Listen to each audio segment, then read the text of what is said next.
Today, I'm totally unscripted for today, which you might find it a bit irritating because I may try to go around a little bit here and there. But sometimes it also works out better when we discuss these issues in a more spontaneous way. So what I will do is I'll just cover 2 points for opening up the discussions for ourselves.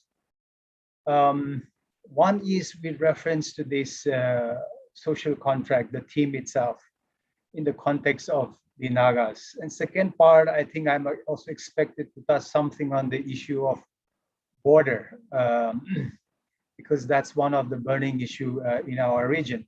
So I'll try to do this very briefly on this both. To start with, some of you might have already read what came out in the Morung Express today. I gave a gist of my conception and ideas about what does this really mean to the Nagas when we talk about this new social contract. First is that when we have to be able to contextualize this. And one way to understand this is to go back as to how our villages are established. Once it is established, as you know, some people call these village republics. And there are many symbols to represent this conception of what this village republic is about. That's where you will see in our clothes, in our carvings, in the entry of the village gate and so on. All these are symbolical of what is called by some as the village republics. But how is this established? And how is this meaning given in the process? That is, I think, precisely the question, because it is also a process where we begin to lay down the foundation of our existence as a political community or a political society. So typically, for example, in the Naga practice, we would lay down this altar or erect stones or the altar to symbolize the rooting of this particular community to that particular territory and land. Now, this symbol is, of course, to go deep into it, is that is where we choose our, what we call the chiefs, and also the clan representatives and so on. And when we choose this, of course, we seek the blessing of the Creator. In Tanghur, we call it Singunga. Now, this is to say that human choice is always fallible, and therefore we submit to the Creator to give us the sign that we are already blessed. And while doing this, the important aspect is that everyone in that community makes that collective existential vow. An existential vow, I just want to differentiate, because this is about existential vow. It's not just about making promises that if you pass an exam, I'll buy you a car. It's not this kind of things, but it is about our being, the deepest aspect of our life. So that existential vow is taken.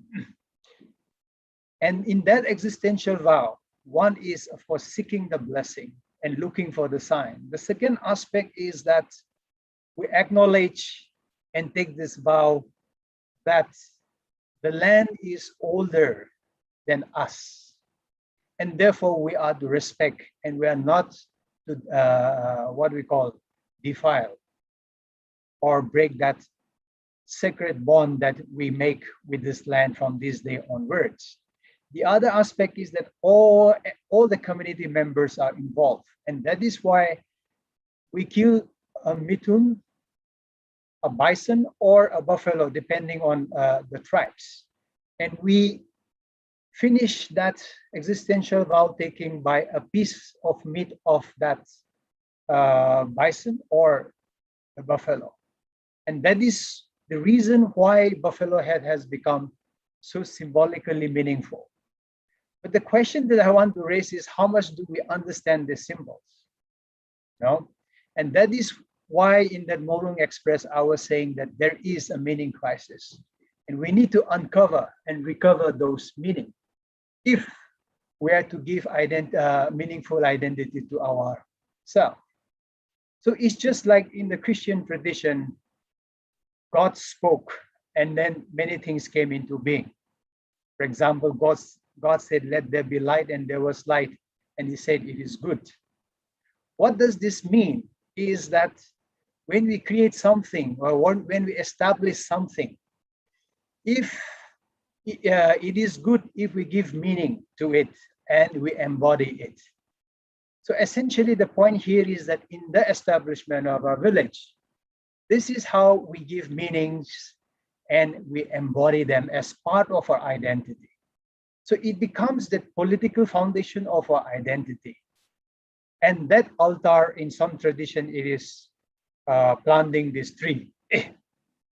That becomes a symbol of this rooting that we take in this land with that existential vow, and that is to stand in testimony forever as we exist in that land. This is how we give meaning. So meaning recovery is something. Uncovering and recovering is something that the Nagas also must do. So in that light, in that same fashion, what I'm saying is also that agreements are made, and international agreements, numerous and very good reforms are being made in the international level. Human rights standard settings are improving, and we have the comprehensive UN declaration. But these agreements seem to be made for the sake of making agreements as far as the state is concerned. To this agreement, we are not giving that meaning, and therefore there is nothing good about these agreements. The states are not taking the responsibility to translate this into action in their own home ground, in their national context. Therefore, what I'm calling this is this meaning crisis. So when we are calling for a new social contract, it is for the uncovering and recovery of these meanings that we must understand. And even not just uncovering and recovering this, but enhancing them, because as how we experience, things are changing and we are growing. But this meaningful agreement also applies to us. Just like we give meaning by that agreement and the existential vow that we took at the establishment of our villages, are we upholding that same principle and that same meaning-making process in our own community? That's the whole question. Internally speaking, are we able to make any meaningful agreements? Are we able to engage in any meaningful deliberation that helps us to understand and form public opinion that therefore takes us forward? Do we have such leadership? Do we have such institutions? So any leadership position we create can be without meaning. Any platform we create can be without meaning. It is only good if we give meaning, and those platform and leadership embody that meaning. So it is not forgotten. That's what brings meaning, and that's about meaning making. And therefore, in the struggle for self-determination, it has to be a process of meaning making and peacemaking. That's essentially the point that I wanted to bring forward, and that's why this theme for me it is very relevant, both internally speaking and also how we relate or engage with the external entities. That's one part. Second part on this whole issue of border. It's a very complex subject. I have never dwelled on it in an in-depth manner. But it is also a subject matter that is so important to us. And while I'm speaking this, I'm not critiquing those organizations because I have not read about them. Let's say, for example, Doctor Without Borders, Naga Without Borders, Architecture Without Frontiers, Lawyers Without Borders, and so on. I'm not critiquing those because I don't really know what is a conception. But here, what I'll be sharing is really my understanding, and in a very rudimentary form, perhaps that can ignite some discussion. And I could be totally wrong here, but I hope that at least I'm interestingly wrong so that it generates some discussion. So on this issue of border, It is sensitive. It can be bad, it can be good. But for me personally, I think that border is a concept that is so essential and fundamental to human civilization, and also to my personal being, to every individual. Borders are very essential because, for example, let me tell you, my skin itself is a border. When I'm wearing clothes here, I'm covering up part of my skin, part of my border, because I feel it essential. Do you want me to touch at this part of your skin? You see, it's a border. It's a sensitive thing. Anything to do with border. You have a house, that's a border. You have a fence, it's a border. You have a state, your locality, all this is a border. You see. So nation states, the world, and so on, right? And if you go to the extent of the science today, it is trying to discover new boundaries, new borders. The science is talking about multiverse, for example. There are other universes, and it is linked somehow, that kind of conception. We have seen the movie Matrix, for example. These are not just simple movies, but it is looking at these aspects of border, how we manipulate border, access the border, beyond the border, in the border, from the border we are in to the other side of the border, and how we manipulate and so on. You have seen, many of you also might have seen the movie Inception. These are not trivial concepts of movies, these are fictions, but these are really fictions that is trying to discover realities dealing to do with boundaries and borders, for example. But the fact is also that borders can be very conflicting. My identity is a border. So in that abstract sense also, there are so many borders, from concrete to also abstract. My identity is also a border, and I'm defending my identity. That itself is a border, right? But we say that identity can also be dangerous if we are not careful. So for example, coming to the Naga, the concrete experiences is, for example, that, all right, in the village, we used to have open fences. We don't have fences except the village fence. When people begin to build, now you'll see more and more fences coming. What our elders will say, or sometimes the neighbors will say is, oh, that is not part of our practice. Why are you putting up this kind of fence? It looks intimidating. You don't feel comfortable, and so on. You know? What is this articulation about? This articulation is also saying that borders can also bring about barriers in human relation. So it interferes in the neighbor's relation. It can interfere in many other forms, political, abstract form, and so on. That's what border really is about. So, but there is something very important, just like I say, how our existential meaning is given as at the establishment of our villages. Because that border also gives meaning to our life. That also gives conception to our political ideas and how we govern. And therefore, these territories in the indigenous also was very, very clear. Right? Now, what might be different from others' conception to some extent, I would argue, is that indigenous peoples, whatever is within your territory, is also what shapes you, what shapes your worldview, your property system, land ownership system, many things across the board, many things. What we believe is that within the territory, whatever that we are the custodians of, which is within that boundary, is that whether it is living, animate or inanimate, even stones, for example, have life, right? In that sense, for example, the Ainu people in Japan call it Yureshi Pamashor. The Semai people in Malaysia call it Tenhak. That we are all related, whether it is stone, animals, plants, trees, etc. I'm not talking about having a soul of rock or something, but nevertheless, I mean to say some deity living inside the rock or something. That's not the point. That's not universal. what is universal among the IPs is that it has life. That is the fundamental difference.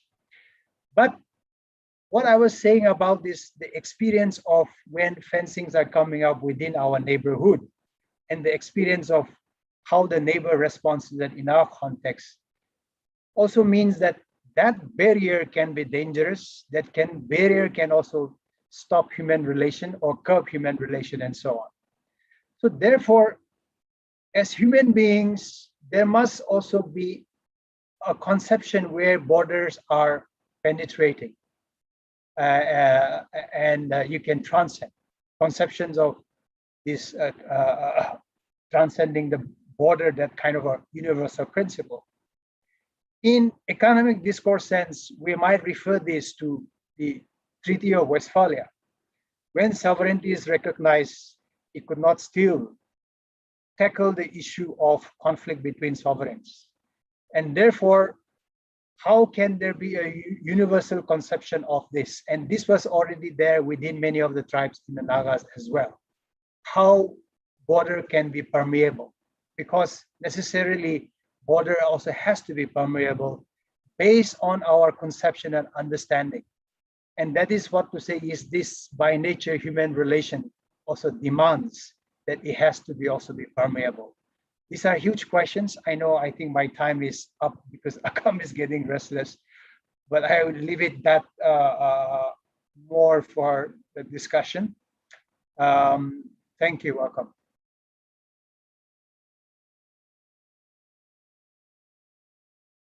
Amey, you could have gone, further. There's still a few minutes left, but yeah, like you said, maybe we can, shift it to the end, towards the end.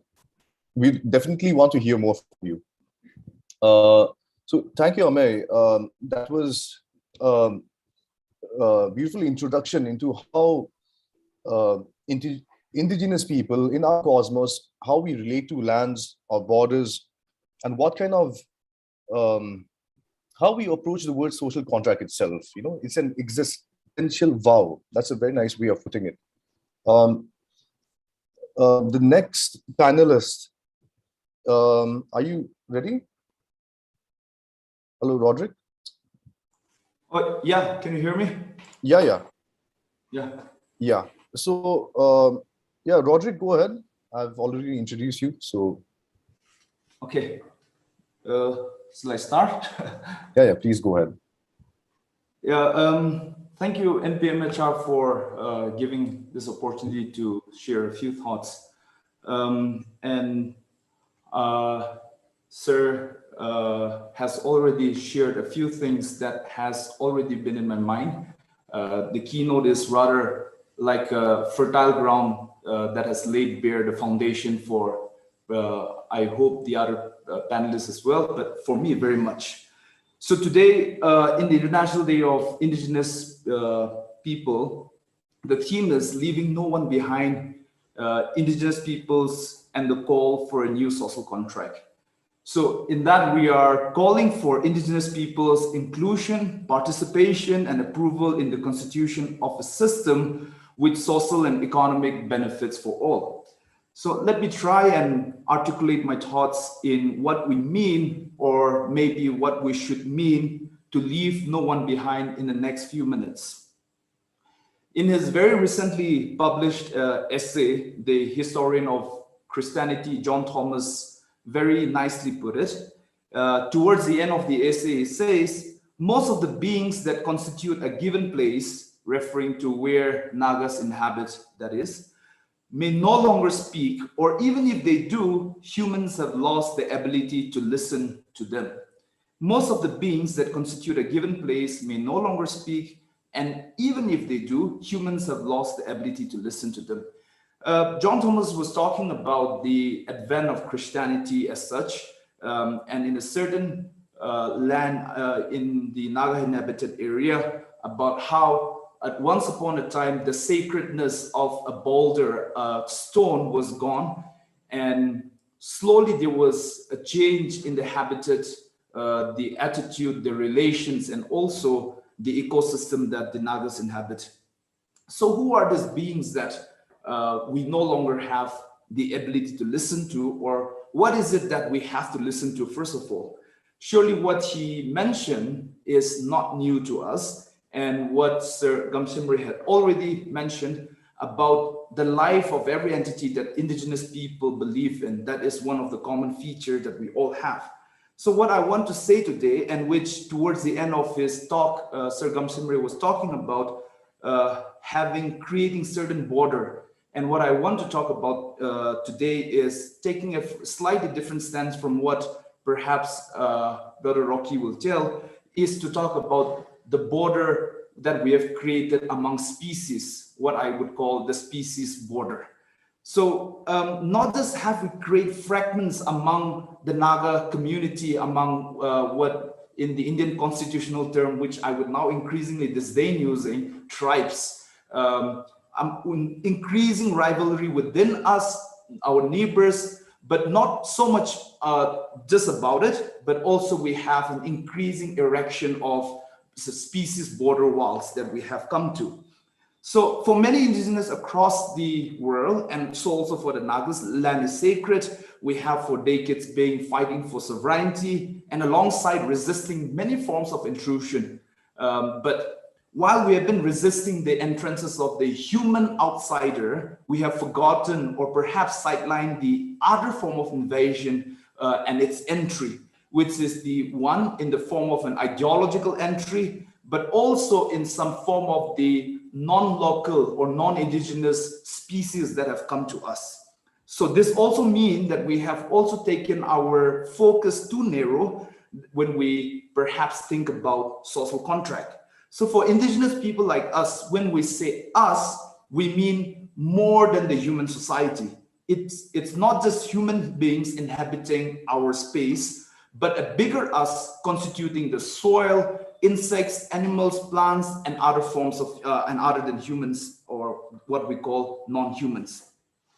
Imagine what would become of us if all of our familiar species, including birds, animals, trees, and crops, were to be found no more, and if they regenerated no more. And slowly we're already seeing that. When we look around and when we ask our elders, we quickly hear of how they do not see certain birds anymore, certain vegetables anymore, certain crops, certain insects, or certain even animals, wild animals that we don't see no more. Our forefathers have been very conscious about that, and many of our traditions that we're increasingly sidelining take our ecology into consideration. While we surely are a community which hunt, which gather food from the forest, take forest produces, we are also the same community that has specific ways and norms when it comes to our relationship with nature, of what our very own Esterin Kire had very beautifully called it the forest etiquette, where we have certain ways that is expected of us in co-inhabiting with species other than our human species. So we have seasons, time, place, person for different things. For instance, a season when we're not supposed to hunt, a season when we're not supposed to kill animals for certain reasons that they tell us, and they give us certain implications. But also, if we are to truly think of it, it has certain ecological rationale. We give them time for the environment to regenerate, the giving environment, so to speak, to replenish itself so that it can keep giving us and we can live in that peaceful coexistence. Another instance for what we're routinely pointed fingers at for practicing Jung, and many of us by now already know, is that in the sifting cultivation, routinely we are being pointed out as someone who is anti-nature or anti-ecology, destructive ecology. But what we are, or what we sometimes don't see, is that we don't see the rationale that the soil that we co-inhabit with have been given its own time to regenerate, replenish. And when we do so, we're not giving or considering only the life of the soil, but we're considering the life of the microbes, the bacteria, the fungi for that matter, plants and insects that co-inhabit our land. And we have for centuries lived as indigenous species together in that same land, in the same place. So an opposite of which would be plantation, or in other words, monoculture or monocropping. Clearing for monoculture has destroyed many critical habitats. The geographers and environmental scientists alike have reported. And many endangered species which we cohabit now have become either extinct or at the verge of extinction. So new capitalist interests leads to burning forests, never allowing replenishing of the ecology that has damaged the ecosystem. Rather, instead, much unlike our drum or sifting cultivation, making it makes room for a single crop, be it palm oil, coffee, tea, whichever, and that has been a major source of greenhouse emission, but also plantation has also been a major source of eradicating, making extinct certain species, plants and animals alike. So in our land too, an intensive cultivation method can result in soil pollution, erosion, erasure of many biotic and abiotic components in our indigenous ecology. So the anthropologist Sophie Chow, in one of her essays, reported of the indigenous marine people of southern Papua having said, in the plantation, there is no freedom, no kin, no real food. In the plantation, there is just hunger and loneliness. And in a similar tone, a geographer who is currently a professor in Cornell, Wendy Wilford, said, if indigeneity had an empirical antithesis, it would be plantation. Plantation brings with it degradation. Plantation is a good example, of course, and a major one to understand capitalist relation, but there are more. Capitalist incursion in our societies are many. It's not just plantation, which is new, so to speak. Some take the form of appropriating more than the human worlds, making us see our cohabiting species as just resources to be exploited, inanimate things to be harnessed, and so with partnership and so with the incursions of the outsiders taking advantage of both the society and the co-inhibiting species. Often it is masqueraded as development, and neoliberal capitalism comes and hijack our source of life and way of life. So what I want to say today is, in reconsidering, re-articulating and reimagining social contract from the indigenous perspective, we have to really go back to our roots. We have to broaden our understanding of community. We have to extend or reimagine our understanding of what is social. Our fight is not just against the state for sidelining us in advancing our well-being. Our fight is also against certain foreign ideology and very much capitalist ideology. The ideology that has reduced our life world and life way to a culture and hijacked it and reconfigured it to a culture of productivity. So we have to recast not just our human community, but our co-inhibiting species who are also indigenous, just like us, informing in thinking about this new social contract. Thank you very much.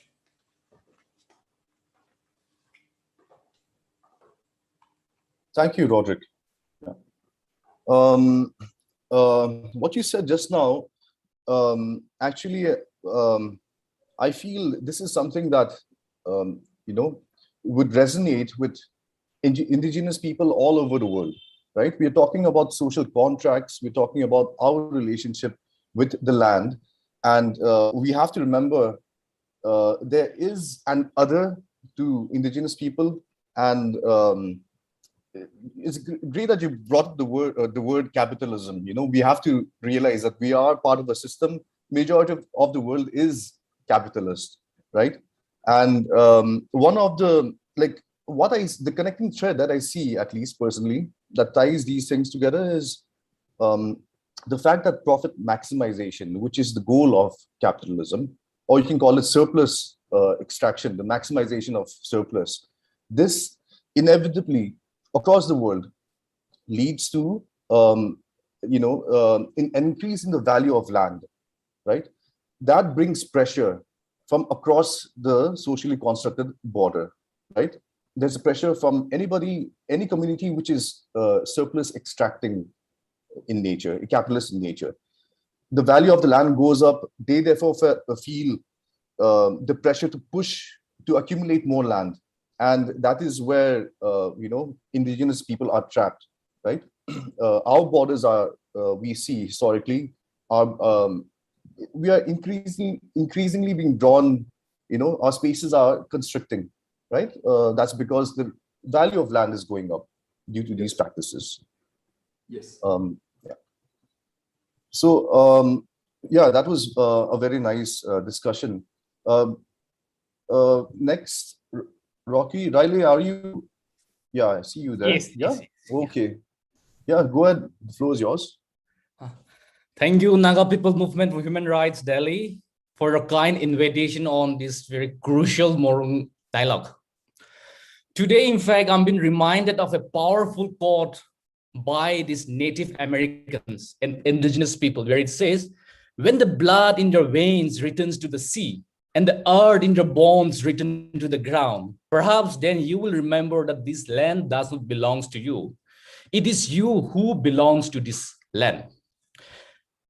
So land is the key to understand our reality and new social contract between state and indigenous people. For that matter, even Naga political issue. So on the concept of land and indigenous people, Bodhi and Zipao posits that land, often being the foundational base, is conceived as being alive and not just a mere materiality or an asset, nor just a mere commodity. Say, for instance, the language, culture, and tradition manifesting from our land are dynamic and alive. Territory, which is generally holistic, constitute hills, rivers, natural and mineral resources, air, water, and people who firstly inhabit it. Each of these processes is conceived fundamentally of sublime living entities, all alive, dynamic, and changing. So tribal or indigenous people have an intrinsic symbiotic connections between their identity, land, and territory. So broadly, one can map out three perspectives on knowledge productions. The perspective from above, stemming from long venerable traditions of the Western and Brahminical worldviews. Second, the perspective from below, echo from these subaltern studies. And third, the emerging perspective with tribal intellectual collective India call perspective from within. So I locate my position within this perspective. The socio-political-economic issues plaguing tribes in India or Nagas across the border are too complex for the existing dominant social theories to adequately address the issue of situating as well as explaining the reality. Hence, it is imperative to approach from a different perspective, drawing on the experience from indigenous studies across the globe. Say, indigenous people in South America assert concepts such as perspectivism and decolonial thinking. In North America, the focus is on decolonial methods. Well, indigenous scholars from South America engage with decolonizations and indigenization processes. The Maoris of New Zealand, especially the writing of Linda Toiwa Smith, posit decolonizing methodology as a way forward. So indigenous people from Australia assert truth-telling, healing, and decolonizations of the stolen generations by the colonizer. So here, the seminal work of Boaventura dos Santos on epistemologies of the South, Justice Against Epistemicides, gives an emancipatory approach to knowledge productions and depart from these Eurocentric critical traditions. So in the context of tribal Adivasi indigenous studies in India, Bodhi and Jojo, in fact, succinctly sums up that until about early 2000, it was going through an interim crisis, as in the old was dying and the new not yet born. However, in the midst of this theoretically saturated state, a minor historical rupture took place and contour of the new is beginning to unravel from around the perspectives from within. So in the context of state and development discourse, especially that of tribes in India, it is interesting to know the theoretical positions of what Kaka called the disempowerment of tribes in India, or in other words, coercive development. He theorized that the process of disempowerment began with the incorporation of tribes into the larger social structures, especially the state, where incorporation was marked by the seizure or appropriations of power by an agencies from the outside. It invariably leads to the disempowerment of tribes. Here, it's crucial to ask ourselves, is this a new social contract of indigenous people and state? To illustrate, the Pangsha village chairman pointing towards the 50-meter odd unfinished fencing at the Indo-Myanmar international border, he said, they, referring to Indian and Myanmar state, have distorted our foreparents' land and territory. Fencing is an issue, not a peace process. Fencing is not a fructifying exercise for people on both sides of the border. We have been living together for ages without any fencing, and we know exactly to what extent our land belongs to. We don't need fencing, rather we need good roads that takes us to market and our Zoom fields on time and regular electricity supply to our village. This, in fact, vividly condenses the international boundary fencing and material politics encountered by border tribes in their everyday life. Underdevelopment, say for instance, in tribal areas, is not merely a byproduct of geographical isolations. Rather, tribes or indigenous people were or are experiencing poverty, crumbling of infrastructure, impoverished health system, cultural assimilation, denial of agencies, and among others, due to the structural dominations by the dominant caste society and the state, or in other words, what Kaka called integrations of tribes into nation state, dominated by caste society. So displacement of tribal people due to developmental agenda of the state is not new in India as elsewhere in the world. This trend, which in fact began during the British rule in India, continued till today in a more perversive and aggressive form, resulting in large displacement of tribals, loss of livelihood, forests, ancestral land, resources, and among others. Tribes in India were or are always at the receiving end and subsumed within the larger socio-political economic spheres of the dominant caste society and the state. During the British rule in India, tribes were subjected to panoply of laws, acts and regulations which subdue their identity, culture, tradition, land, forest, mineral resources, etc. So infrastructural facilities such as roads, railways, electricity, and defense establishment were explicitly built for quick transportation of man and military supplies and to advance colonial control over resources, trade, people, and territories. Where issued the commercial and military interests, British in fact extended infrastructure to outlying tribal territories, but did hardly anything to develop the economy of the tribals. So it is important to note that colonialism and colonial mindset did not have any genuine interest in developing infrastructure, except in case where infrastructure extended their power and territory. More coercive forms of development that displaced and dislocated tribes and their ancestors' land and habitats were rigorously followed by the Indian state in post-independent period. This has a bearing on tribals' livelihood and their intrinsic relationship with land, forests, and water. So here, it is interesting to note that in mineral resource-rich tribal territories where mining, extraction of resources, mega hydropower project, among others, are located. It is in this tribal belt where there is crumbling and poverty of basic infrastructure such as road, health, schools, potable drinking water, sanitation, etc. So there are many roads which are not motorable. Electricity is regular. There are hospitals without doctors and nurses. There are schools without teachers. So these are the kind of issue which stems confronted as to those territories which are predominantly inhabited by the indigenous people. So this amounts to what I call infrastructural injustice. The post-independent Nehruvian state, or in other words, the Indian developmental state, embarked upon industrializations for a prosperous and modern India, with Nehru terming such projects as temples of modern India. The primacy of this vision was building massive infrastructure projects, focusing on select industries such as irrigations, power generation, and heavy industries. Well, on the other hand, such large infrastructure projects are seen as heralding an arrival of modernity and economic development. On the other hand, these temples of modern India are more often than not reflections of exclusion, displacement, and marginalizations of certain communities.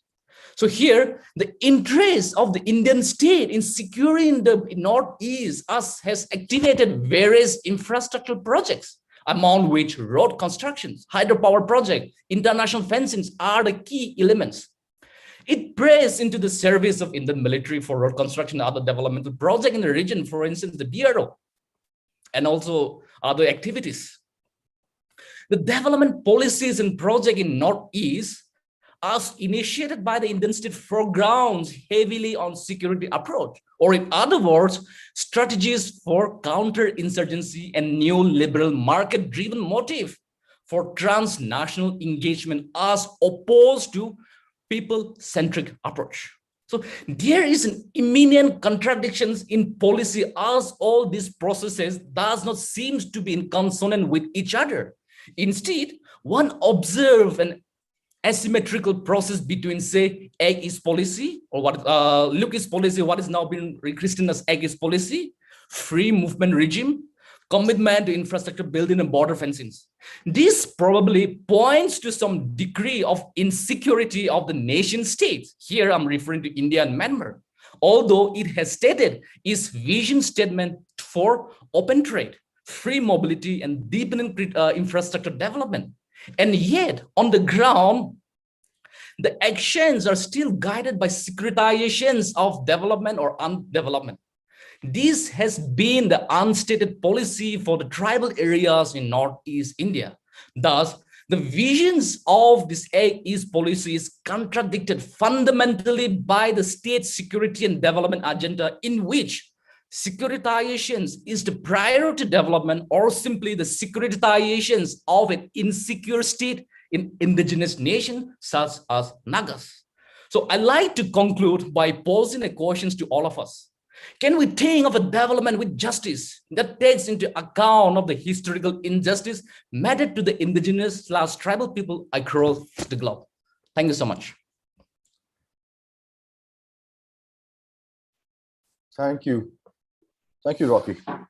That was a lot of, background you've managed to compress, not easily summed up, but yes, I do see, at least from my perspective, I see various threads which connect all three speakers. But let me again point out certain key themes over here. Clearly, from what Rocky has been discussing, then the fact of the history of developmental policy undertaken by the Indian state, starting from the high modernist phase of Nehru, leading to now the very market fundamentalist, I would call, approach of the current regime. None of them seem to work, and all of them, would in fact lead to what is known as unequal development, right? There's a core which develops at the expense of the periphery, and this will, show itself up in the periphery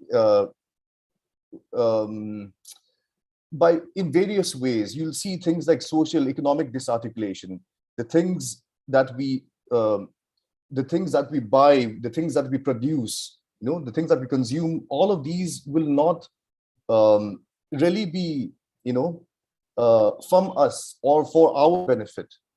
Like you pointed out, for example, infrastructural projects. Do we really need super highways through our territories connecting, China, Myanmar to India, right? I mean, you pointed out we don't even have electricity. Why don't we start with that first, right? That's what the people need, right?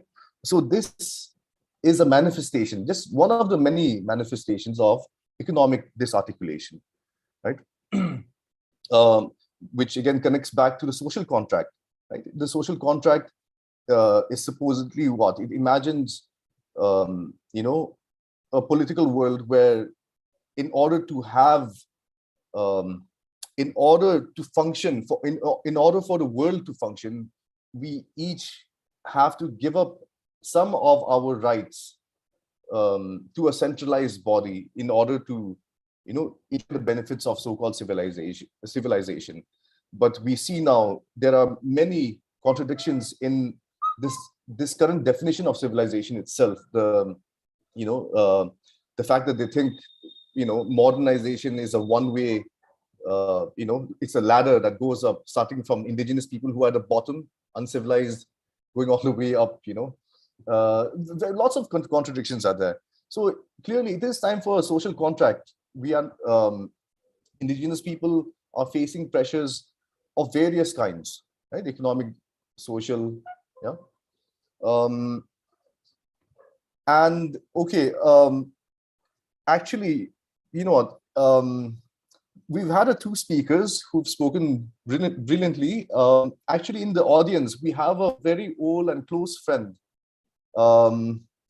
Sia Bijoy, I see your name over here. Hello. He's not very old, by the way.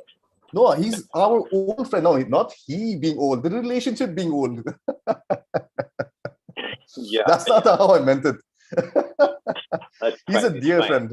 Yeah. We are all getting old. We're so glad to have you here. Yeah. I just would like to flag a very important thing that everybody seems to miss. And I keep repeating it.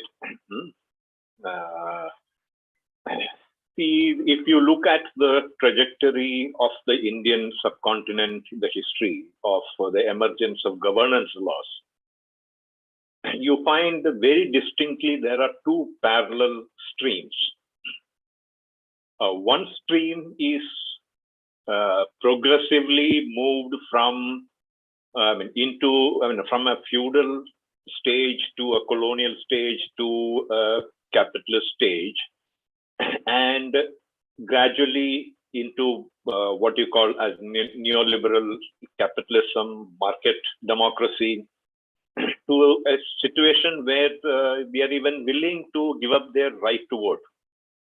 I specifically refer to the 74th Amendment, that is the Nagarpalika Act, in which, for the first time, it was included in the constitution to, that we don't want to vote. We would in certain places, or what you call as industrial township, the governance is handed over to the corporate sector. So there is no municipalities, there is no voting, there is no local governance.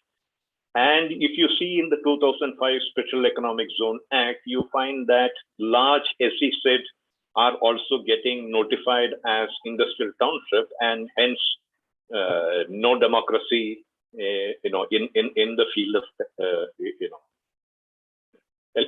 governance. You see the other parallel system. What can be observed is the indigenous peoples, where you see that during the feudal era, by and large, the indigenous people kept themselves away, not integrated, maybe in the periphery, maybe there is an oppressive relationship, but still not integrated and assimilated into the feudal system. In other words, the indigenous people across the country missed the feudal era of transformation of a few thousand years. It's just not the history of just the Indian subcontinent, but across the world, the indigenous people missed the feudal era. They were not part of the feudal system, and therefore failed to internalize or understand or comprehend the feudal value system. In other words, that you find that the mainstream is populated largely by a section who were slaves and by a section who were enslavers. You find parallelly the indigenous traditions that there is no concept of enslavement or or being slaves. They were essentially a free people, and therefore they understood or had some notion of what freedom is all about, and valued that, and related freedom to belonging to a land, and governing themselves in very, what do you call, micro structures of democracy. You find that the trajectory subsequently, into the colonial period, you find that, for example, the Northeast were largely kept away from the colonial control as excluded areas, and you find large parts of Central India partially excluded. In other words, even during the colonial period, they were not, integrated or assimilated into the colonial system. And in the post-independence period, you find that that you have the 371A and 371G. You have the various village council acts, in the 6th schedule, the 5th schedule, PESA, democracy at the habitation village. So, in other words, if you see the evolution, you find that the indigenous people have consistently fought and got, at least in legally, deepening democracy and democratic structures. What is significant is that while the indigenous people see this as a matter related to indigenous people, the mainstream also sees this as a matter related to tribals or indigenous people. So the point is that this has to be broken to make the significant point that the indigenous tradition is just not merely valuable for indigenous people, but it is valuable for the whole democracy. So, in some ways, we need to break out of that cell by, merely identifying certain value systems, certain thrust in history to indigenous people alone, and rather expanding it to the larger, the human species. I would argue that it's just not merely the situation or case in the Indian subcontinent, but I'm sure that it is a very similar, experience and similar history all across the world. Thank you.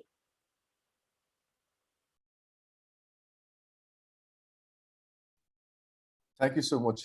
Your inputs are always so valuable to us, incisive and deeply penetrating. So thank you so much. That's an interesting theme that our friend has brought up. How do we govern ourselves if we have to make agreements with each other in order to cooperate and coexist? How do we do it, right? So in fact, I guess what is happening in the indigenous world is, in fact, a very interesting experiment that the rest of the world can learn from. How and how to organize and coexist. Certainly, I mean, we've been talking about the contradictions that exist in other systems of organizing, people and working together. I mean, basically, we've been this whole history, the whole discussion. I mean to say, the whole discussion has centered on this. So that's a very interesting point that C.R. Bijoy has brought up. But another point that I would like to put forward is indigenous people also on their side really have to come to grips with what development actually means. And certainly there is we have to admit that there's so much more we could do, right? At least in terms of basic needs and necessities, we need to organize ourselves in such a manner that these things are satisfied. We should be having proper access to food, healthy food. We should be having access to health, right? Public goods like education. These things at least need to be equitably distributed and be at a high enough level. I hope this point is getting across. I'm not sure whether I'm being very clear or not, but be that as it may. we have some time left. Amay Gam, actually, I would like to hear, I'm sure we would all like to hear his opinion on, what has been discussed so far. Amay Gam, would you like to?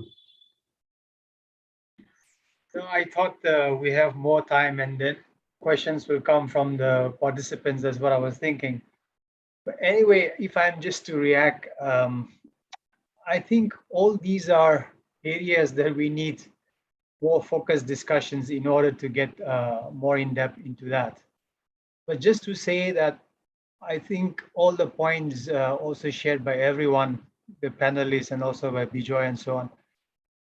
Fundamentally, I agree with all of them.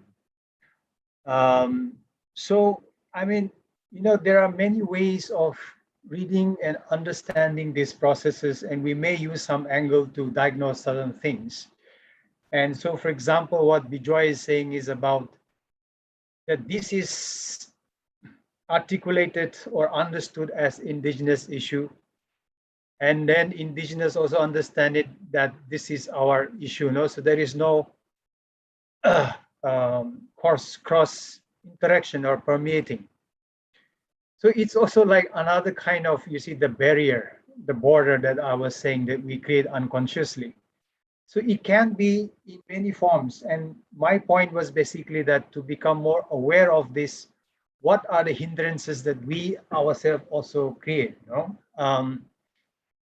But perhaps from some of the sharing that has been made, I will just maybe put this point, elaborate a bit, is this whole issue of self-determination, and when we critique whether it's development or it is this whole system of governance that we're talking about, maybe that's where all of us are more familiar, coming to this 371A to G and then this fifth schedule areas and so on. The basic point of what is meaningful to me, at least as I see it, is that if we're able to give proper meaning to this, and I'm just using, of course, a term that is not so concrete, may sound more philosophical. So self-determination and our engagement being part of this kind of a meaning making, as I was saying. Why that is important is because, let's say, 6th schedule or 371A to G, all these things that we have not been able to elaborate them. Or even for that matter, the 6th schedule that we see in Northeast India. Essentially, what is happening is that these are not a kind of institutions and self-determination that is founded on our identity.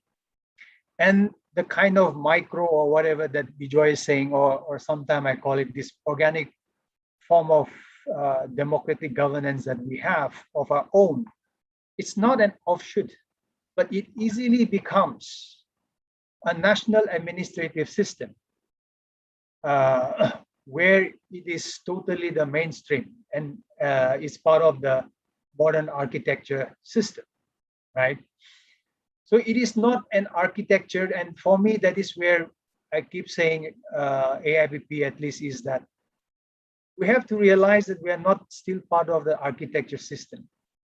Basing it from the fundamental identity of indigenous peoples we are talking about, taking into that political conception that we have organically developed. And that's where we get into this politics of only looking at the power structure. I find that we also, it is true, power structure has to be analyzed, but we also create that kind of barriers that sometimes we don't realize.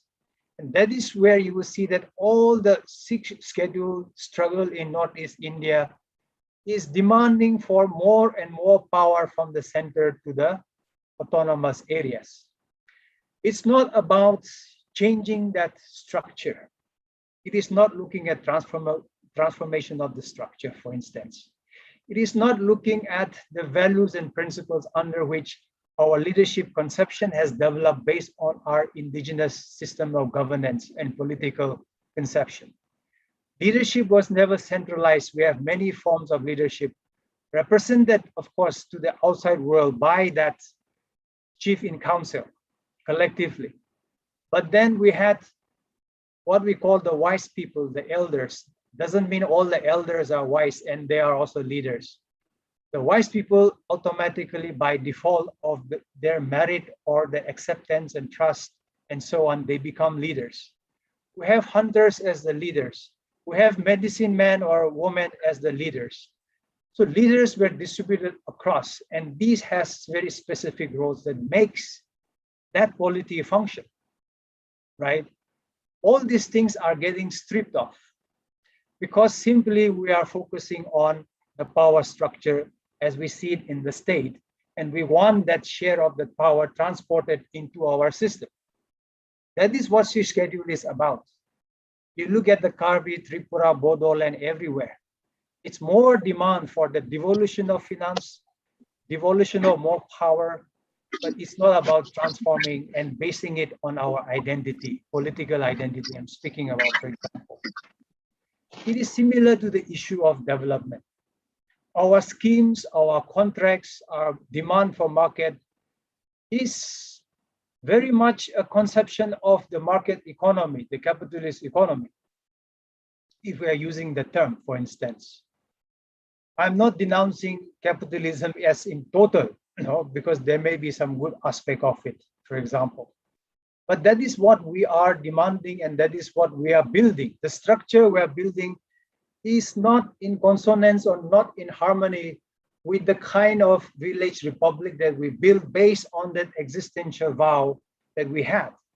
So we have to recover this conception, those meaning, and so on. That is what one fundamental aspect that we see, and this relates also to this relational aspect, as many of you are more familiar with Ubuntu, for example, right? The conception of humanity in that.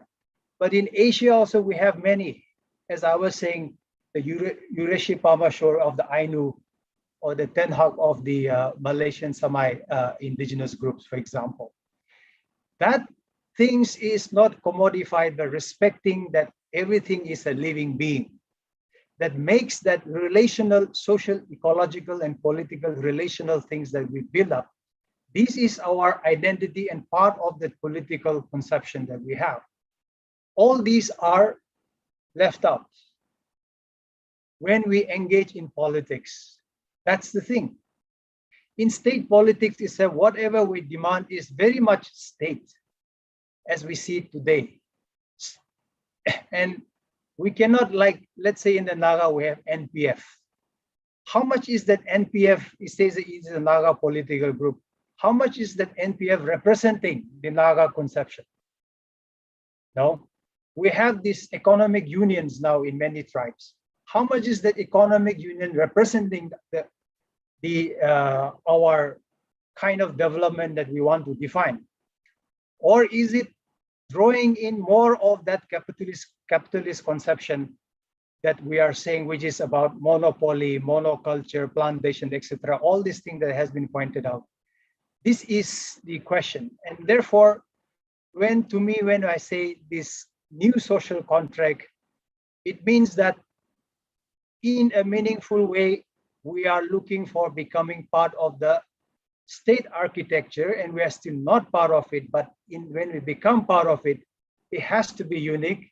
It has to be based on that indigenous conception. Basically, that's what I would say, yeah. Sorry, I think I took too much time. No, not at all, not at all. Very interesting insights, and it's always, good to hear your comments. There's a question. It's not addressed to anyone in particular. Okay, for those asking questions, please. You can also address them to particular speakers. Okay, but there's a particular question here from SZR. Many of the policies of government aren't people-centric, but rather comes up in the name of development, whether we need it or want it. For example, Look East policy comes with catchy words such as promoting trade and tourism, but it doesn't tell the public about the loss or impact of such policies. So how do we counter or approach such policies which are quoted with, development? I'm not sure who would like to. Should I direct it to someone, or would one of you want to volunteer? I think let me volunteer. I think it's in fact Okay. indirectly related to what I spoke about. Yeah. Okay. In fact, yes, it's right. That's why I was bringing out in terms of the dialectics between the policy, what is being there, and the things what is being practiced. Say, for instance, look, East policy has been re-christened as East policy. But what is really happening at the ground? They're building the highways, but if those highway bypass those local people in the economy, what does it serve? So in the name of constructing the hydropower project, if it doesn't generate an electricity, so what does it entails? So these are the larger questions I think we need to address. So I don't have an exact answer to this or like how do we counter approach such policy? We call it development, but one way to look at is, can we address something comes out with development with justice? We talks about good governance. We talks about effective governance. So can there also be, like engaged governance wherein peoples are at the center? And also to look from other perspectives on the line, what does development means to us? Both from the local perspective as well as from the statist perspective. So we need to also understand and question this whole political economy of development. So for instance, I was pointing out the examples in the Eastern Nagaland, where there are 4 trade centers. So in Pangsha village, there is an international trade center, but the roads to international trade center is not motorable. And it's free from phone network connectivity. So can there be a trades and business without connectivity, without a basic infrastructure, or without basic electricity supply? And on the other hand, often we also take it for granted. So here the question is, are we ready to take up the responsibility of the public infrastructure being created? Oftentimes we say, okay, this is government will come into. So can we take the responsibility and also look into the larger ethos of our, community, of our tribes, of our village? What does that development means to us? Thank you. Thank you, Rocky. Would anyone like to comment? Amegam or Roderick? Anyone else? Roderick should comment because I just spoke quite some time just now. Okay, okay. Of course, I do have comments, but I think better that he takes the time. This is the spirit of sharing that we need. Roderick, please, if you have any comments. Yeah, in line with what I just spoke and mentioned, I think development has become too loaded a term, too political a term. Now they have tried to make it look better by putting sustainable. So now we live in an era where wherever you use sustainable development, we feel like it's going to be very friendly and it's going to really, further our well-being, enhance our well-being sort of things. But as I mentioned, I think it's also high time we as a community think about what is it that we want when we want to advance our well-being. And when we think about our well-being, it is not just for us, but in doing or in expressing our inherent rights, so to speak, we must take along our culture, our land, the living beings which is providing life to us, so to speak, providing meaning to us, as Sir had said about uncovering or rediscovering meaning, and because so much of our meaning is lost. So I think when certain kind of policies develop in our frame, the first I would like to, from my vantage point, would be to acknowledge that we live in a multi-species world. We have to acknowledge the co-inhabiting species. And for that, we have to go back to our roots and try to see if it's the idea of development that the state try to sell us, or even corporates try to sell us by calling it the green company or the sustainable corporatization. All of this, I think, we have to always take a step back and think from our vantage point. Okay, for me, I think we may not have an answer fully to this, but we have to, I think, admit our weaknesses. Then only I think we begin to find the answer, because the honest search for answer and solution begins there. I believe that there is a lot of disunity among the people in Northeast region, even within our own people. And that disunity is never going to allow us to have a good understanding of how these things are going to impact. Eventually, a lot of our own people are going to be bought off, and then these things are going to be pushed. Often that's what we have seen in any kind of development project that has come. But beyond ourselves, we know that this is a big issue.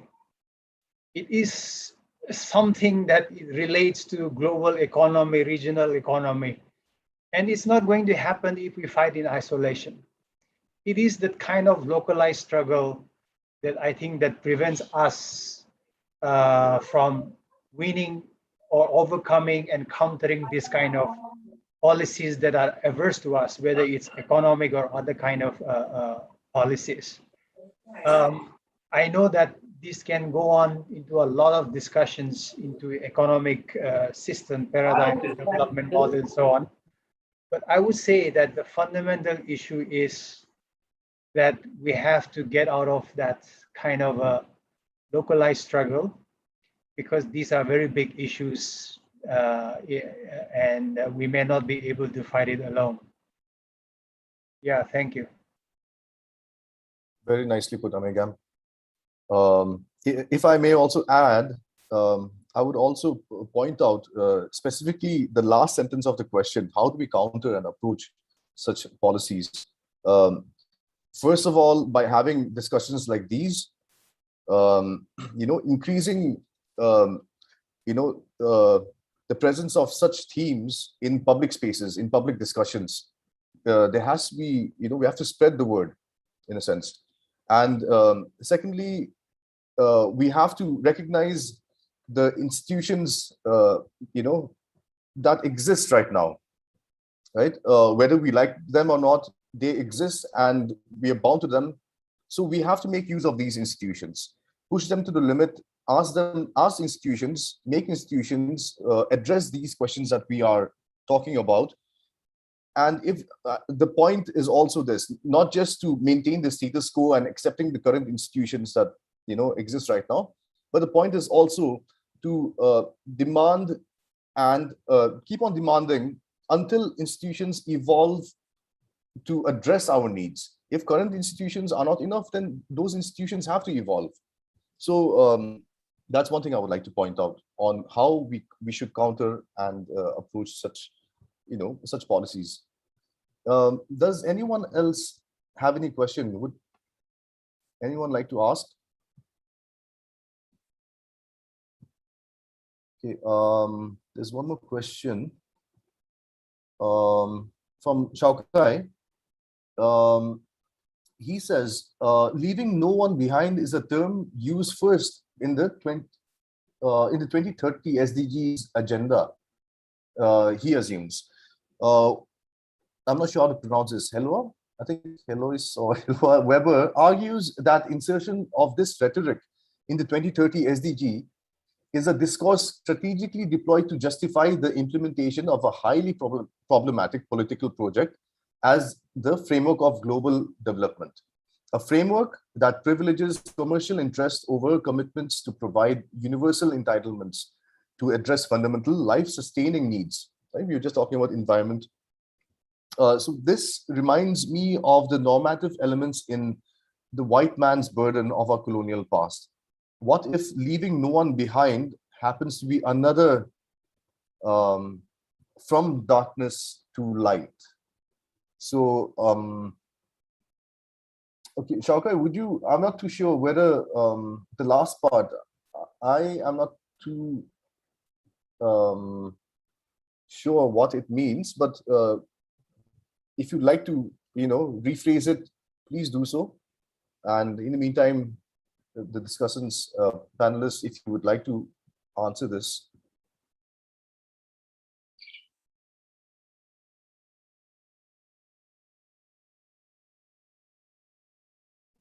Shaukai, would you like to rephrase this? I'm not too sure. I mean, you can even turn on your camera and ask this, or you could type it.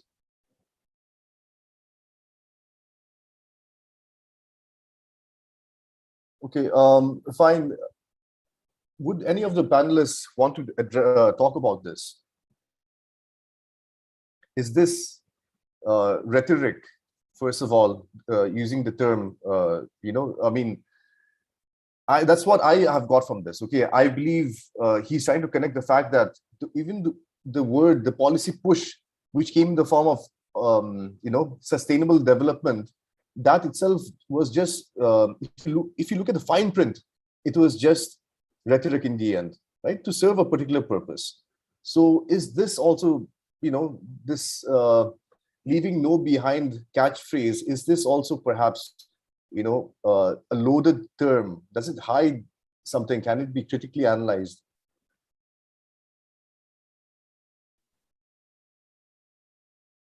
Yeah, okay, just a few words. Well, it can be interpreted in many ways. Is leaving no one behind, in terms of intention, is to say that it is a human right based approach was some of the kind of conception and deliberation behind it. And this SDG has been debated and discussed among indigenous peoples a lot within the Native Americans and so on.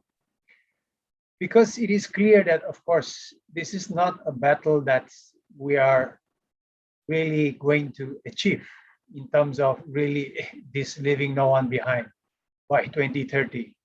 We all know that it is quite impossible, and we should not be naive about that. Now, the question would also be, okay, do we engage or not engage?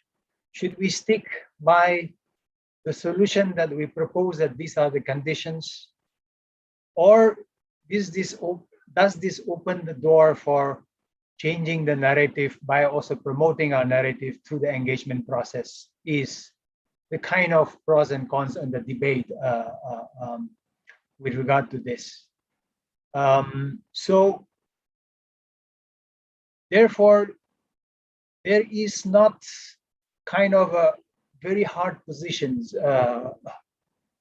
on either side of the argument in terms of to engage or not to engage, globally speaking, as far as indigenous peoples are concerned.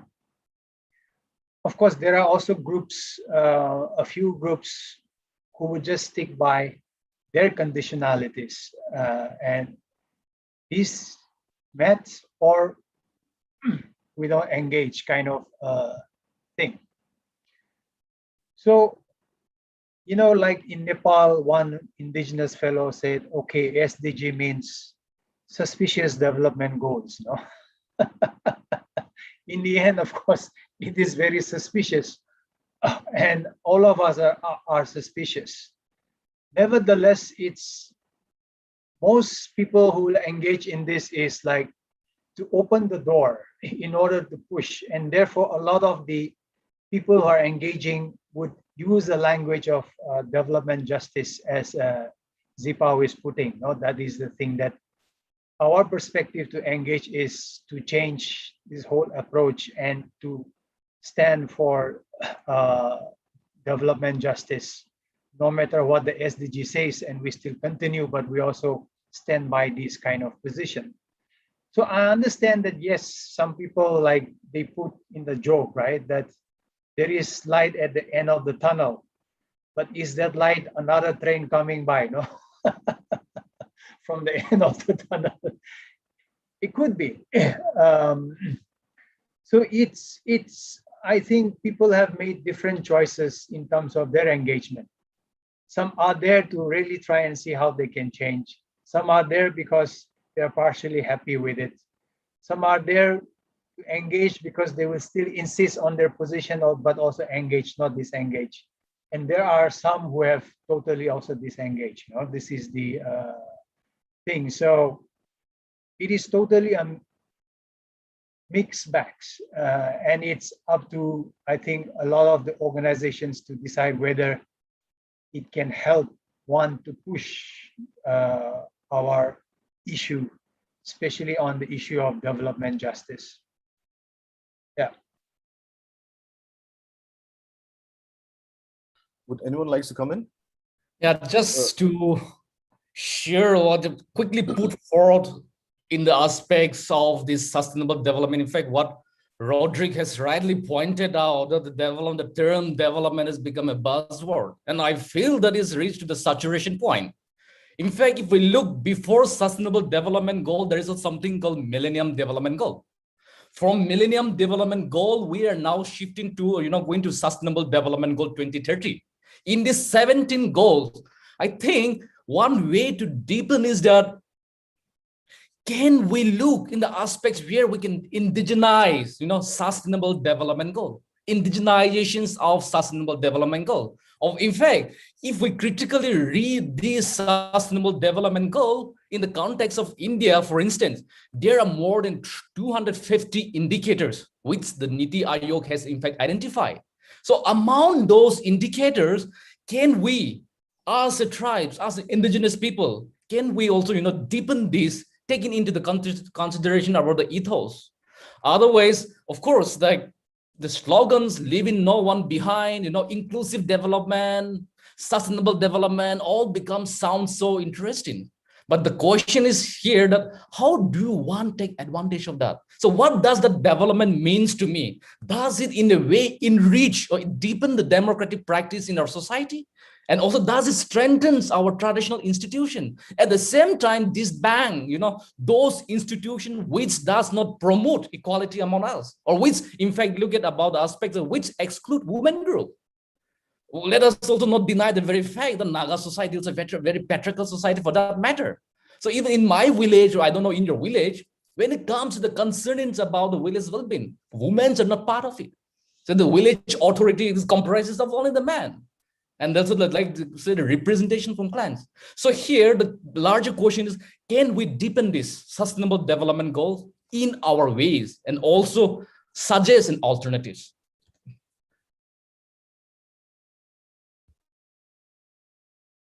If I may pitch Yes, in and please. just compliment what Brother Rocky has said, I think I very much agree with the idea of indigenizing things. For instance, I mean, like it or not, Christianity was not from Nagaland, but many of us have embraced Christianity and accepted it as a religion.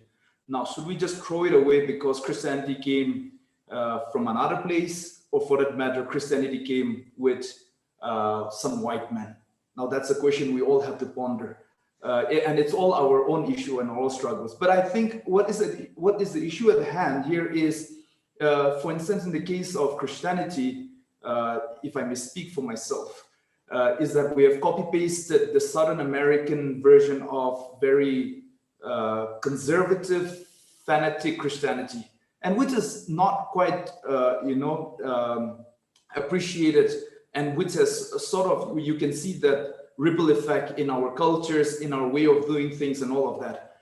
So what I would rather suggest is, in fact, I mean, I think we should not necessarily go back to our animist religion for that matter. I mean, more than half of us, half of the Nagas are Christians, but rather what we should see is to see which part of Christianity has been imposed on us with the white mentality, which part is can we indigenize for that matter. So likewise, I mean, slightly in a different tone, that is. Likewise, I mean, if we are overtly critical of the West and the, for every other society, then I think as a community who lives again in a bigger, larger human community, I think we're doing a disservice to ourselves.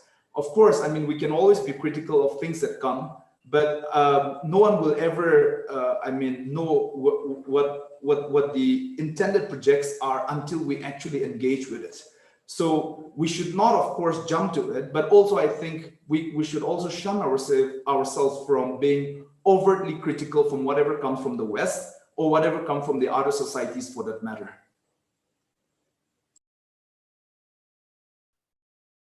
Thank you. Very well put. In fact, I think we are out of time. You ended just with a minute left. So I think that could actually serve as our closing comment. Yes. Would anyone like to make a comment, John Can or I? Chingri? Hi, can I come? Yes, Sorry. yes, please. Hi, Hi, good to see yeah. you. Yeah, sorry, I have some technical issues, so my No camera is problem, not please. going to be on. It's great Thank to you have to you here. thank you to the panelists for this very vibrant discussion. So I have this particular question, primarily coming from my own interest as well. And I want to remain strictly within the confine of today's kind of the frame of the topic in terms of talking about social contract. So I think we are not oblivious to the fact that much of these terms and categories, especially informing the discourse around indigeneity, for example, the question of new social contract or shared sovereignty have largely emerged from contexts like New Zealand and Canada, where they have this historical treaties, the history of treaties being signed between the indigenous groups there and the different colonial entities in the state. And that contestation of the different interpretation of those treaties have become the rallying point for the indigenous communities in those places to make a call for renewal of social contract, to reimagine the legal constitutional values or the provisions there. So I was just wondering whether Indian contexts, were there any such, just for my knowledge, any such historical moment where such social contract had existed, and that the indigenous people in India would use that as a resource to reimagine or rearticulate or reinterpret that social contract as per their new sense of imagination? Or is it more appropriate to say that there was no such social contract at all, and it's more appropriate to talk about the elusive social contract rather than talking about renewing the social contract? Yeah, that's just out of curiosity. Yes, great Thanks. question. But who would like to answer this? With the permission of the chair, can I just add something to what Nixon had just commented? Yeah. Yes, in the same line, I'm just wondering, to me, the concept of new social contract seems a little bit ambitious because, see, if we look at the relationship between state and indigenous people, there are a lot of issues involved. But I think if we have to seriously think about new social contract, I think we have to also, and if we are looking at this in terms of a relationship between the state and indigenous people, then I think we need to seriously rethink the colonial structures, how the colonial power actually entered into the indigenous community, what kind of relationship it had. And then if we look in the context of the Nagas, if the first entry of the colonial power was that they'll give protection to the villages, that your village will be protected against your enemy village. And gradually we also find certain institutions like SDO's office being used widely by the Nagas. So at the end of the colonial era, actually Nagas had become quite comfortable with the colonial structures. And I think more or less, when it comes to administration, the post-colonial condition is just an extension of the colonial structures. And then the question of development and all those things, it all deals with the interest, because largely the colonial policies have been framed without looking into the interest of the indigenous people. So I'm just wondering if Amigam or Sierra Bijoy can reflect on the relationship between the indigenous people and the state during the colonial period and throw some light. Thank you. Okay, before anyone responds, since both of you failed to introduce yourself, let me introduce you guys for the sake of the participants. The first person who had asked the question is Dr. Nixon. And the second person who had asked is Dr. Shimre Wong from the Tezpur University. Dr. Nixon is now in Ambedkar University, I believe. Yeah, thanks, Akam. Okay, Amegam, I think perhaps you should take this. How much time we have? If we are out of time, actually, but I guess we can spare a few minutes for this this question. Okay, because it's really hard to answer in a very nutshell, no? But anyway, as short as possible, let me just give it a try. As we know, this idea of social contract, it is a philosophical concept. And we might relate this to, in the modern sense, if I'm not wrong, maybe when the American Constitution was made, that there is a tacit kind of a social contract, because these are deliberated and this is how we envision our future and so on, that kind of things. But so I think we should not,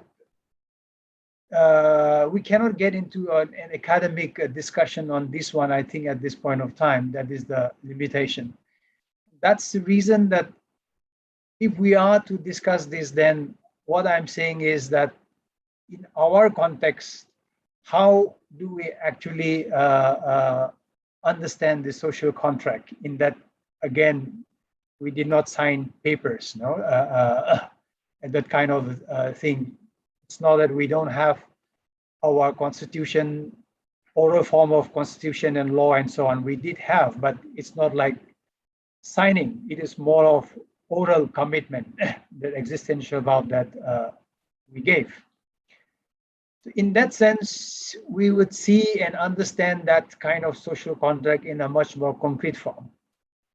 In the form of the state, we cannot, it's very hard to visualize this in the context of India, because I don't know, for example, in detail in that, I think you would know much better than me, is how the Constitution of India was made. All I know is that there was a constituent assembly and so on, and those are the kind of justifying point. But we'll get into all kinds of argument how different princely states were coerced into signing and so on, the Kashmir issue, the Meitei issue, all these kind of things are there, no? But very clearly for Nagas, for example, we say that we were never part of it in any form. I think that is what makes it quite distinctive when we say. But the context of this discussion is that if, taking into reality that now almost 100% of the indigenous peoples are encapsulated within the state system. And then we are fighting for our right to self-determination. And that's where the context is kind of simplifying it. I'm just putting it in a more simplified form. In this context is that, therefore, we are still not part of that state architecture. In that sense, a kind of a social contract with the state, if you want to put it that way. See, when we become part of this state architecture, then it should be based on our dignity. It should be based on that identity that we have created for ourselves, right? That is the point. But when we give meaning to this identity, essentially my point, or what I've been saying, is that it should not be a negative connotation where we isolate ourselves. Like to the point of the Lucas policy that we're discussing, is also that we as indigenous, we also have our own borders. There are borders and barriers to our unity because we are not breaking this down. Those can be the negative kind of abstract borders that we have created for ourselves. So we might have to break these things down, even when it comes to our neighbors, whether it's Meiteis, Kukis, the Karbis, and all these kind of things. So that means that this social contract is just an abstract idea in this context to help us think about these barriers that exist. Because how as Northeast people are going to be united or going to be living together? In the long term, we are geographically bound and we cannot be transported to another world. So we're going to share borders. And that border should not become negative. So we have to transcend these negative boundaries that are there, and therefore meaning that we must become good neighbors. If my neighbor is a bad neighbor, the one who is next to my house, a bad neighbor, then I'm going to have trouble. But if that neighbor is good, the neighbor is good, and we are respecting as equals, we can look face to face, discuss, and we understand the yardstick of the language we're using and discussing, right? Then we make friendship, we continue to build our relationship and strengthen that relationship. That is kind of strengthening still the social contract process, because social contract also should not be seen as static. If you look at it philosophically, it's also continuing to strengthen the relationship. But in many contexts, the barrier exists, whether it's with the Métis and the Kukis, or Nagas and Métis, or Métis and Kukis, or Karbis, Dimasas, etc. Right? This is the thing that we have to transcend those negative barriers that we have as neighbors and as within also with the state. That is this idea that this message of new social contract actually is trying to transmit for further deliberation and discussion. As far as India is concerned, they had constituent assembly, but I don't know beyond that. But all I would say is that I don't think that there was any such deliberation to create this kind of a relationship so that we are all part of the state architecture where we're equal and we have our own identity and systems, and there is a yardstick where we can also universally communicate with one another and so on. Well, I'm just finding it difficult to put it short. I know I want to say many more things to further elaborate, but I cannot. But look at it within your neighbors itself. Don't you need to settle our issues? So look at it as transforming conflicts socially, politically, as what the social contract is trying to talk about. Otherwise, in essence, like in the American Constitution, what they will say is that it is protected and embodied, this idea of social contract, because that is the basis of how Americans will survive together. Similarly, for India, that is the Constitution. But for indigenous, very clearly, for me, I'm saying that we are not part of that. We are not part of the state architecture. And I also don't believe in the power structure that Indian Constitution, for example, lays out. There's so many institutional design defects problems, right? The party system, the pillar of democracy, it's totally skewed. It is designed for breeding ground of dictatorship, when in Congress or this party, BJP, whatever that we may name it. I don't definitely see a future in that, So definitely I'm not willing to be part of that structure, and I consider myself, for example, as not being part of that, and therefore be negotiating our space if there is to be a space for us within that. And that's also, for example, how I see that Nagas are insisting on a separate constitution, because we need that space. Otherwise, we will not survive. It's something like that. I know we need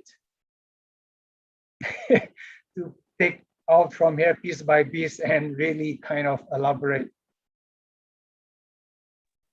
Akumi, if you permit me 45 seconds, I just wanted to point out that there is a beautiful document which was in fact signed between 25 Khasi state and the government of India in December 15, 1947. There's a beautiful piece document in terms of a social contract.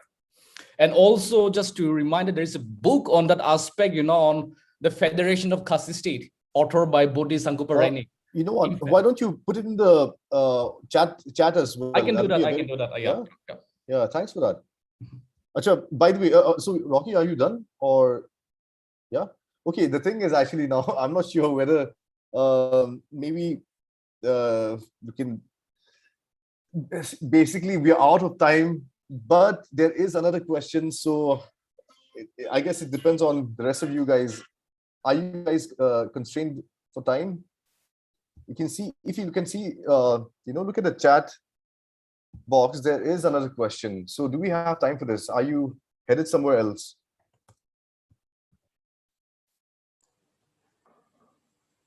Brother Rocky, you want to answer?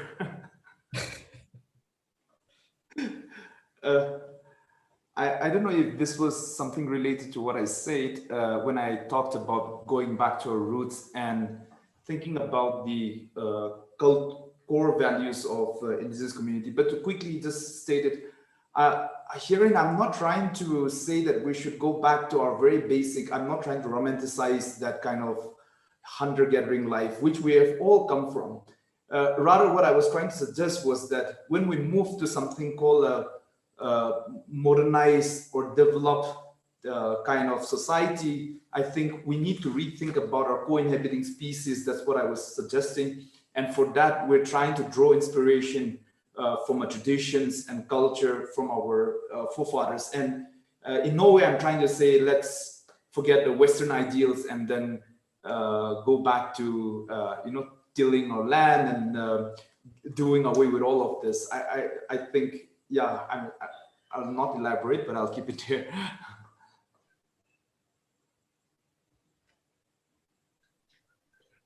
Yeah. Just can I say something please. on that one? Yeah, please. Just quickly, if you are getting more time. Yeah, no problem. I think what brother Rodrigue is trying to say is definitely very important, because we must have also this kind of a universal conception. Otherwise, we become closed borders. And this will happen in the abstract epistemology sense as well. So, for example, when I was in Konama years ago, and Indian civil society together, we were there. The elder from the Konama was commenting that we share the same moon, we share the same star, we share the same sun. And we respect even our animals. We also give them space for life. They need space for life. Why should we be killing each other, for example? That's because, you see, what I'm saying is that our indigenous worldview itself has this universality of look. We are not a closed entity that nothing is permeable, right? We're always trying to transcend borders based on certain principles and knowledge that we know works best for us, and it can never be perfect. And this goes even in the sense of our worldview. We don't say that this is perfect, but we have a worldview on which the existential meaning is given by ourselves. And we see meaning in that. So we hold on to that as a foundation. But ideology itself or worldview itself can be the kind of a closed border, right? It can be in Marxism, it can be in communism, it can be in the kind of the rightist thinking or whatever that we say. I think the moment that it becomes, that is where our minds becomes closed. Ideologies itself can be dangerous. So I think indigenous has this openness to other worldviews. What we are seeking for is the recognition of these worldviews. So it should not be just the Christian worldview, the capitalist worldview, the socialist worldview, the Buddhist worldview, Confucius, or whatever that we say. These dominant worldviews that is out there are relevant in some form or the other in many ways. But we are also equally relevant. And this is our identity. This captures and this gives meaning to our life. That's essentially the point. And being open and therefore indigenous by and large are not ideological centric and closes the mind and border. But But I think in my experience is that we have been, in fact, the most open. But while opening, of course, we have to be critical. That is really the important aspect, because we are also vulnerable from all sides, because we are being attacked also by different forces. How do we protect this self-determination, self-determined development, self-determined governance, etc., right? While we are also open, there has to be a universal conception. So it cannot be an approach where we are looking at very closed borders, because it defies universalism, and I think that is harmful. And I think a lot of the problem we are facing with our neighbors also relates to that, because we are closing ourselves based on our belief, very strictly on our belief, without opening the door to understand the belief of the neighbor who is in the other border, you see. So we become on two sides of the fence and we don't meet.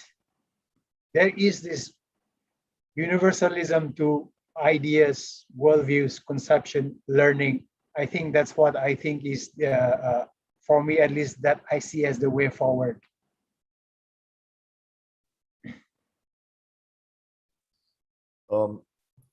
Thank you, Amargam.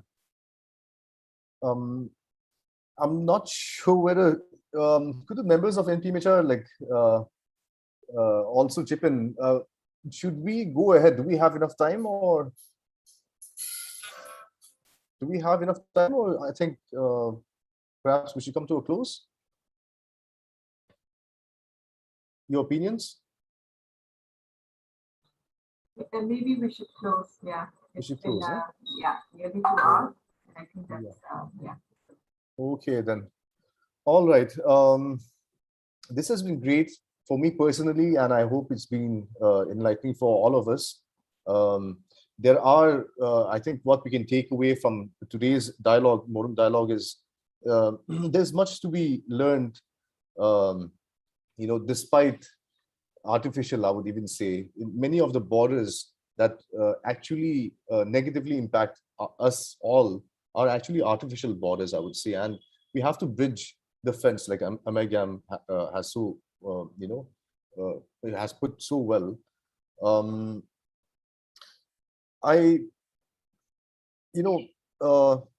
There are, I would also like to point out, I know I've said this once before, but it's also connected to so many things, both the questions from the participants as well as from the panelist side. So I would like to point out that there is a lot of, critical introspection that we ourselves as Indigenous people have to do. That is, that's either we do this and we succeed, or we don't exist anymore. We have to learn how to adapt. It is very, very crucial for us. And I would like to say that, the person who had asked this question on, I think it was Rod, he had said that the state or the external will continue affecting us. It is a reality. And also, the question on indigenous thought being influenced by Western ideals or the state. Really, I think we should not risk, going backwards. Okay, I mean, going back to the roots is not becoming backward. I think we should separate these two things. I think that it is crucial. Look at us. We're all enjoying the benefits of, the fruit of, in fact, I would say, go so far as to say, the fruits of capitalism. We're using technology, we're wearing clothes. I'm in an AC room. Without the AC, I'm not sure what I'll be doing in Delhi. So yeah, and let me point out, Marx himself, I think, one of the biggest critics of capitalism would be Marx, Marx himself. So we have to remember that Marx was also in praise of capitalism and Western ideals, to some extent, the Enlightenment ideas to some extent, because of the various benefits that it does bring to people. But again, let me repeat, there's no bigger critic of capitalism than Marx himself. So, I mean, we have to get together and think some of these, hash these ideas out, starting from discussions held by, held in public spaces like these. Anyway, I think with that, we can bring it to a close. And so glad to have you all here, to have had you all here. Thank you all. And to the speakers, please, a small request, just hang back for 5 minutes. We won't take too much. We will take no more of your time, just 5 more minutes. Yeah. And for the rest of the participants, thank you for being here. But I think we have to bring this to an end.